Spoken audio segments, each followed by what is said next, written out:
할렐루야. 오늘도 승리하는 우리가 되길 간절히 소원합니다. 아멘.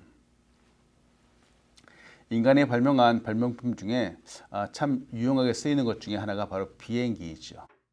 비행기. 하늘을 나는 도구이죠. 바람을 이용해서 하늘을 납니다. 근데 이 비행기가 날기 위해서는 긴 활주로가 필요합니다. 길게 준비된 활주로를 통해서 이륙합니다. 그때는 별다른 문제가 없습니다. 근데 간혹 항공모함과 같은 아주 짧은 활주로에서 최단 시간 동안에 이륙해야 되는 경우들이 있습니다. 이때는 보통 초속 56km 이상이라고 하는 강한 바람이 필요합니다. 때문에 항공모함의 함장은 이 항공모함을 바람이 강하게 부는 방향 쪽으로 돌린다라고 합니다. 비행기가 바람을 정면으로 맞도록 그렇게 여건을 만들어 주는 것이죠. 그래야 양력이 생깁니다. 즉 비행기를 끌어올리는 기압의 힘을 말하죠. 이 양력을 얻어서 비행기는 날아오를 수 있습니다. 바람을 정면으로 맞는다. 이것이 도리어 비행기를 날 수 있도록 만들어주는 힘이 됩니다. 이 부분을 보면서 생각하게 되는 것은 하나님은 당신의 자녀들, 당신의 백성들을 단지 편안하고 아무런 문제가 없는 상황 쪽으로 이끌지 않으시는 분이죠. 왜 그러셨을까? 믿음을 강하게 하기 위해서입니다. 때문에 눈앞에 있는 문제, 마치 바람을 정면으로 맞는 것과 같은 그런 문제들이 우리 믿음의 사람들 앞에 직면하게 된다는 거죠. 성경에 등장하는 수많은 믿음의 조상들은 그들에게 정면으로 불어오는 바람과 같은 문제들이 늘 있었습니다.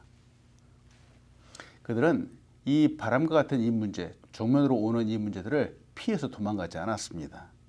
그 문제를 놓고 도리어 씨름하고 또 기도하여 승리하게 되었습니다. 그들이 기도할 때 자신이 해결하는 것보다도 정말 이 문제, 이 바람을 해결해 줄 수 있는 하나님 앞으로 나아갔죠. 하나님께 매달렸습니다. 그러자 마치 비행기가 바람을 맞으면서 날아오르는 것처럼 그들의 믿음이 더 높아지고 커졌습니다. 여호수아 1장 9절은 이렇게 말합니다. 내가 내게 명령한 것이 아니냐. 강하고 담대하라. 두려워하지 말며 놀라지 말라. 내가 어디로 가든지 내 하나님 여호와가 너와 함께하느니라 하시니라. 여호수아도 그 앞에 당장 가나안 정벌이라고 하는 큰 숙제가 있었습니다. 그리고 가나안 땅에 살고 있는 큰 거민과 같은 사람들이라고 하는 문제가 있었습니다. 그러나 하나님은 그들을 앞에다 놓고 피해라, 도망가라 이렇게 말씀하지 않으셨죠. 오히려 명령하셨습니다. 강하라, 담대하라, 두려워하지 말고 놀라지 말라. 하나님이 이렇게 말씀하셨다는 거죠. 바람과 같은 문제, 정면으로 불어오는 이 문제를 받아서 날아오르십시오. 승리하십시오. 하나님의 능력이 우리와 함께 할 것입니다. 오늘 본문을 보면서 여러분과 나누고 싶은 첫 번째는 예수님은 믿음의 사람을 보시는 분이라는 겁니다. 예수님은 믿음을 보십니다. 특히 믿음의 사람을 보시죠. 하나님의 사람을 보시는 기준이 있습니다. 얼굴이 이쁘고 잘생긴 것이 아닐 겁니다. 그리고 키가 크고 멋있는 것이 또한 아니지요. 학벌이나 스펙을 하나님은 보지 않으십니다. 사람들이 외모를 보고 그 사람을 판단할 때 하나님은 그 사람의 내면을 보십니다. 마음을 보시고 바로 우리의 믿음을 보시는 분이죠. 어제 우리는 변화산 사건을 잠깐 보았습니다. 오늘은 그 산에서 예수님과 또 베드로, 요한 그리고 야고보가 내려왔습니다. 그런데 내려오자마자 예수님을 맞이하는 것, 예수님을 기다리는 큰 무리의 사람이 있는 것을 보게 됩니다. 누가복음 9장 37절로 39절은 이렇게 말하죠. 이튿날 산에서 내려오시니 큰 무리가 맞을세 무리 중에 한 사람이 소리질러 이르되 선생님 청컨대 내 아들을 돌보아 주옵소서. 이는 내 외아들이니이다. 귀신이 그를 잡아 갑자기 부르짖게 하고 경련을 일으켜 거품을 흘리게 하며 몹시 상하게 하고야 겨우 떠나가나이다. 이들은 왜 예수님을 기다렸을까요? 환영해 주기 위해서는 아니었던 것 같습니다. 여전히 그들의 삶 속에 문제가 있었기 때문입니다. 예수님께서 산에서 내려오시니까 기다리고 있었던 것은 문제를 안고 있는 사람들이었습니다. 즉 문제가 예수님을 기다리고 있었다라고 말할 수 있습니다. 앞에서도 보았지만 우리는 삶에는 정말 크고 작은 문제들이 있습니다. 문제가 없는 삶이 있는지요? 제가 그동안 만났던 많은 사람들에게는 다 문제가 있었습니다. 나는 문제 없습니다 라고 말하는 사람을 만나보질 못했습니다. 문제가 없는 사람을 찾는지요? 혹시 또 문제가 없는 곳을 찾는지요? 아마 그런 곳은 무덤밖에 없을 겁니다. 바람을 정면으로 맞아야 비행기가 날아오를 수 있는 것처럼 문제를 피하면 안 됩니다. 문제가 없는 곳으로 가는 것 좋은 방법이 아닙니다. 하나님이 원하시는 방법이 아니겠죠. 문제를 마치 없는 것처럼 회피하는 것도 좋은 방법은 아닙니다. 문제가 정말 모든 사람에 있는 것이라면 정말 중요한 것은 이것을 어떻게 풀어나가는가 하는 것이겠죠. 우리는 이 세상에 태어나면서부터 정말 수없이 많은 문제를 안고 살아가게 되죠. 건강의 문제, 관계의 문제, 재정의 문제 등 이 문제들을 안고 살아가며 또 풀어가면서 살아가게 됩니다. 믿음의 조상들도 그랬습니다. 그들 앞에도 정말 이 많은 문제들을 풀어가면서 그들은 결국 승리의 삶을 살았습니다. 여기서 한 가지 보고 싶은 것은 바로 이 문제 때문에 도리어 기적을 만나게 된다라고 하는 겁니다. 사람들은 바로 이 어려움 때문에 예수님을 만났습니다. 탁월한 인물은 아무 문제 없는 평안함 가운데 나오지 않습니다. 탁월하고 뛰어난 사람은 문제가 있을 때 바로 그 속에서 발굴되고 드러나게 되고 나오게 되죠. 홍해 앞에서 모세라고 하는 탁월한 지도자가 나왔습니다. 그리고 가나안 땅 앞에서 여호수아라고 하는 뛰어난 인물이 등장하게 되었습니다. 정말 훌륭한 사람은 이 혼란 속에서, 문제 속에서, 폭풍 속에서 나오게 됩니다. 큰 무리의 사람들이 있습니다. 모두 어려움을 갖고 있을 겁니다. 그래서 모두가 예수님을 맞았습니다. 기다리고 있었습니다. 그런데 유독 간절히 기다리는 한 사람이 있었습니다. 성경은 그 사람을 한 사람이라고 표현을 하죠. 무리 중에 한 사람, 그 사람이 소리를 질렀습니다. 그가 갖고 있는 문제가 심각한 것처럼 보였습니다. 정말 큰 문제이죠. 문제를 해결할 수도 없었고 더군다나 사람들도 많이 있었기 때문에 개인적으로 예수님을 만나는 것도 쉽지 않았습니다. 그래서 소리를 질렀습니다.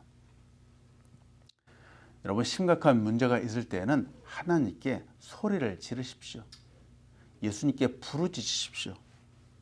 그 간절함을 바로 예수님께서 돌아보아 주십니다. 한 사람, 귀신 들린 아들을 둔 아버지, 그는 정말로 간절히 고침을 받기 원했습니다. 그 아들이 나음을 받기를 원했죠. 여기서 한 가지 보고 싶은 것은 귀신이라고 하는 존재, 바로 눈에 보이지 않는 영적인 세계가 분명히 있다라고 하는 거죠. 우리가 사는 세계는 눈에 보이는 이런 세계들이 물론 있습니다. 그런데 눈에 보이지 않는 영적인 세계도 분명히 있습니다. 그런데 귀신, 마귀가 역사하는 영적인 이 현상과 또 성령님이 역사하시는 영적인 현상은 전혀 다릅니다. 오늘 본문을 보니까 마귀는 부르짖게 하죠. 그러나 성령은 조용하게 역사하시죠. 마귀는 사람들의 갑자기 경련을 일으키도록 만들죠. 근데 성령은 성령의 역사는 고요합니다. 평안함을 주시지 경련을 주시지 않습니다. 또 마귀는 경련에 거품까지 물게 만들죠. 그리고 손해를 줍니다. 상하게 합니다. 근데 성령의 역사는 평안함과 함께 힘을 주는 역사입니다. 우리가 잘 알고 있는 이사야 선지자는 하나님의 만져주심, 정말 조용히 만져주는 그 손길을 힘입어서 40주야를 달려갔던 사람이죠. 이런 귀신의 역사, 마귀의 역사가 있다라는 것을 알고 우리가 깨어 있어서 경계해야 되겠습니다. 문제는 예수님의 제자들이 이 귀신을 쫓아내지 못했다라고 하는 것이죠. 누가복음 9장 40절은 이렇게 말합니다. 당신의 제자들에게 내쫓아 주기를 구하였으나 그들이 능히 못하더이다. 여기서의 제자들은 예수님과 함께 올라갔던 3명을 제외한 나머지 사람들입니다. 밑에 있던 9명의 사람들입니다. 그런데 왜 지금은 귀신을 내쫓지 못했을까요? 불과 얼마 전까지만 해도 이들은 이리저리 다니면서 하나님의 나라를 전파하고 귀신을 내쫓고 병을 고쳤습니다. 누가복음 9장 1절로 2절은 이렇게 말합니다. 예수께서 12 제자를 불러 모으사 모든 귀신을 제어할 병을 고치는 능력과 권위를 주시고 하나님의 나라를 전파하며 앓는 자를 고치게 하려고 내보내시며. 예수님께서 이 제자들 12 제자들에게 모두 권세를 주셨습니다. 능력과 권위를 주셨습니다. 그들이 처음 나갔을 때는 귀신을 제어했다라고 성경은 기록하고 있습니다. 그런데 예수님이 변화산에 계실 때에는 그들은 귀신을 내쫓지 못했습니다. 귀신을 내보내기 위해서 필요한 것이 있습니다. 바로 믿음입니다. 근데 이 제자들이 믿음이 없었다라고 볼 수 있죠. 이 같은 상황을 마태복음 17장 19절에서 20절은 이렇게 말합니다. 이때에 제자들이 조용히 예수께 나와 이르되 우리는 어찌하여 쫓아내지 못하였나이까? 이르시되 너희 믿음이 작은 까닭이니라. 진실로 너에게 이르노니 만일 너희에게서 믿음이 겨자씨 한 알만큼만 있어도 이 산을 명하여 여기서 저리로 옮겨지라 하면 옮겨질 것이요 또 너희가 못할 것이 없으리라. 아멘. 또 마가복음 9장 28절로 29절은 믿음과 함께 기도에 대해서 우리에게 이야기를 해줍니다. 집에 들어가심에 제자들이 조용히 묻자오되 우리는 어찌하여 능히 그 귀신을 쫓아내지 못하였나이까? 이럴 때 기도 외에 다른 것으로는 이런 종류가 나갈 수 없느니라 하시니라. 믿음, 여러분 이 믿음은 자꾸 써야지 강해집니다. 자꾸 문제를 직면해야지 우리의 믿음이 강해지는 겁니다. 정말 주님께서 주실 것을 믿고 간구해야 됩니다. 또 구원해 주실 것을 믿고 그 영혼을 위해서 기도해야 됩니다. 믿음은 이미 우리가 받은 줄로 믿는 것이죠. 마가복음 11장 24절은 이렇게 말합니다. 그러므로 내가 너에게 말하노니 무엇이든지 기도하고 구하는 것은 받은 줄 믿으라. 그리하면 너에게 그대로 되리라. 우리에게는 우리의 기도를 들어주시고 또 응답해 주는 하나님이 계십니다. 늘 하나님께 물어보십시오. 때로는 힘들고 때로는 어려워도 하나님께 물어보십시오. 이는 정말 바람직한 믿음의 태도라고 할 수 있습니다. 나중에는 이 제자들의 믿음이 커졌습니다. 커져서 성령을 받은 후에 기도 중에 받은 능력으로 정말 많은 일들을 할 수 있었습니다. 네, 여기서 여러분과 또 한 가지 보고 싶은 부분은 이 똑같은 믿음의 부분인데 정말 믿음은 키우고 자라고 크게 만드는 것이다 라는 사실이죠. 제자들이라고 해서 예수님이 권능을 주셨다고 해서 다 믿음이 뛰어난 사람들일까? 그렇지는 않은 것 같습니다. 앞에서 보았던 누가복음 9장 40절에서 제자들이 내쫓아 주기를 구하였는데 못했습니다 라고 그 아버지 그 한 사람이 소리를 쳤죠. 제자들도 처음부터 큰 믿음을 갖고 있는 사람들은 아니었습니다. 그런데 제자들이 아닌 다른 사람이 오히려 더 큰 믿음을 갖고 있는 경우가 오늘 성경 본문에 나와 있습니다. 바로 누가복음 9장 49절로 50절 말씀입니다. 요한이 여짜오되 주여 어떤 사람이 주의 이름으로 귀신을 내쫓는 것을 우리가 보고 우리와 함께 따르지 아니함으로 금하였나이다. 예수께서 이르시되 금하지 말라. 너희를 반대하지 않는 자는 너희를 위하는 자니라 하시니라. 성경에는 바로 그 사람을 어떤 사람이라고 표현을 합니다. 그런데 그 사람은 예수님의 제자가 아니었습니다. 아마도 예수님의 한 제자를 통해서 복음을 알게 된, 예수님을 믿게 된 사람일 거라고 생각을 합니다. 그런데 복음을 들은 그 다른 누군가가 주의 이름으로 다른 사람이 능력을 행했습니다. 귀신을 쫓아내었습니다. 정말로 예수님의 제자들은 하지 못했는데 또 다른 누군가는 했던 것이죠. 그 제자들보다 이 사람의 믿음이 더 컸기 때문입니다. 그리고 예수님도 그 믿음을 인정해 주셨습니다. 놀라운 일이죠. 여러분, 우리의 삶에 문제는 꼭 있습니다. 아마 사람마다 다 다를 겁니다. 환경이 다르기 때문에 그렇죠. 그러나 이 크고 작은 문제는 꼭 있습니다. 그러나 예수님은 이 문제를 믿음으로 넘어서는 사람을 보십니다. 예수님도 이 믿음을 보셨습니다. 그리고 우리의 마음속에 있는 믿음을 지금도 보고 계십니다. 문제가 사라지기를 기도하는 것보다는 그 문제보다 더 큰 믿음을 갖기를 기도하십시오. 그러면 문제는 눈 녹듯이 사라질 것입니다. 그리고 우리는 산을 옮기는 큰 믿음의 사람이 될 것입니다. 두 번째로 같이 보고 싶은 것은 하늘에서 높고 낮음은 이 세상의 기준과 전혀 다르다라고 하는 사실입니다. 하늘의 기준이 있습니다. 세상의 기준과 전혀 다르죠. 누가복음 9장 46절로 48절은 이렇게 말합니다. 제자 중에서 누가 크냐 하는 변론이 일어나니 예수께서 그 마음에 변론하는 것을 아시고 어린아이 하나를 데려다가 자기 곁에 세우시고 그들에게 이르시되 누구든지 내 이름으로 이런 어린아이를 영접하면 곧 나를 영접하며 또 누구든지 나를 영접하면 곧 나를 보내신 이를 영접함이라. 너희 모든 사람 중에 가장 작은 그가 큰 자니라. 이 내용을 마태복음은 조금 더 심각하게 천국에서 누가 크냐라고 하는 논쟁을 벌였다라고 말합니다. 불과 8일 전 예수님은 자기를 부인하라라고 이 제자들에게 가르쳐 주셨습니다. 더군다나 조금 전에는 예수님의 순환에 대해서도 성경은 말하고 있습니다. 그런데 제자들은 아직도 이 천국의 기준을 이해하지 못하고 있습니다. 그리고 딴 생각을 하는 거죠. 이 세상의 생각과 기준으로 누가 더 높고 낮냐를 서로 싸우고 있습니다. 세상의 기준으로 보면은 갑이 되는 것이 맞습니다. 그래서 남들보다 높아져서 갑질을 하고 싶은 것, 이건 당연하다라고 할 수 있겠습니다. 자기가 갑이 되면은 을이 되는 사람이 있겠죠. 이 을이 되는 사람을 자기의 밑에 두어야 됩니다. 이것이 바로 세상의 기준입니다. 근데 이런 기준을 가지고는 하나님의 나라를 이해할 수 없습니다.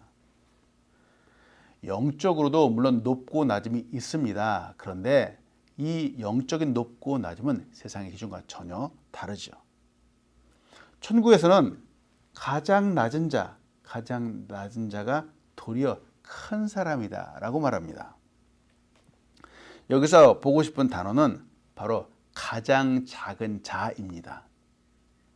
가장 작은 자인데 48절 맨 뒤에 보니까 이 가장 작은 자에 비해서 대비되는 말이 가장 큰 자가 아닙니다. 그냥 단순히 큰 자입니다. 가장 작은 자와 큰 자. 예수님은 그렇게 비교를 하시죠. 이는 낮아지고 겸손해지는 것에 비교 우위의 개념이 적용됩니다. 즉 가장 작다는 것이 의미가 있다라고 하는 겁니다. 제일 낮아지는 것, 이 천국에서는 그 가치가 최고의 권위로 적용이 됩니다.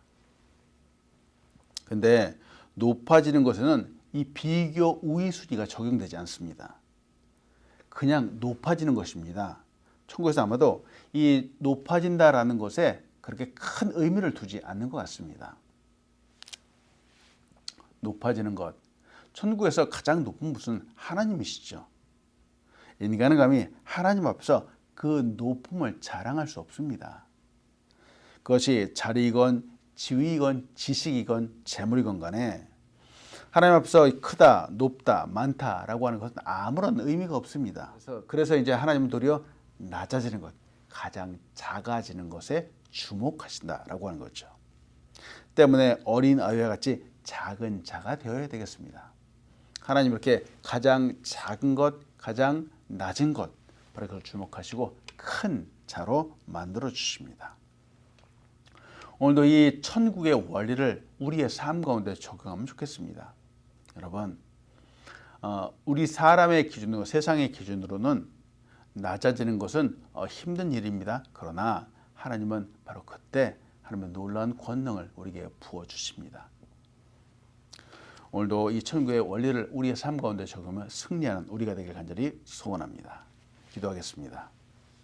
하나님, 오늘도 우리에게 귀한 말씀을 주시고 이 말씀 속에서 우리의 삶을 다시 한번 돌아보게 하시며 감사드립니다. 하나님, 우리 안에 정말 큰 믿음을 갖도록 인도하여 주시옵소서. 세상에 흔들리지 않는 믿음을 가지고 주님 앞으로 나아가도록 인도하여 주시옵소서. 하나님께서 기뻐하시는 믿음의 사람 될 수 있도록 인도하여 주시옵소서. 이 세상의 기준으로 아버지 높아지려고 노력하는 것이 아니라 천국의 기준으로 낮아지는 삶을 살아갈 수 있도록 인도하여 주시옵소서. 그때 하나님께서 때가 되면 높여주실 것을 믿습니다. 하나님, 우리는 하나님의 자녀이오니 하나님 축복하시고 우리의 발걸음마다 인도하시고 역사하여 주시옵소서. 귀한 교회를 이 땅 가운데 세우셨습니다. 우리 아우름 교회가 건강한 교회로 우뚝 설 수 있도록 축복하여 주시옵소서. 우리의 가정마다 하나님의 놀라운 은혜와 역사 축복들이 넘치도록 인도하여 주시옵소서. 감사합니다. 예수님의 이름으로 기도합니다. 아멘.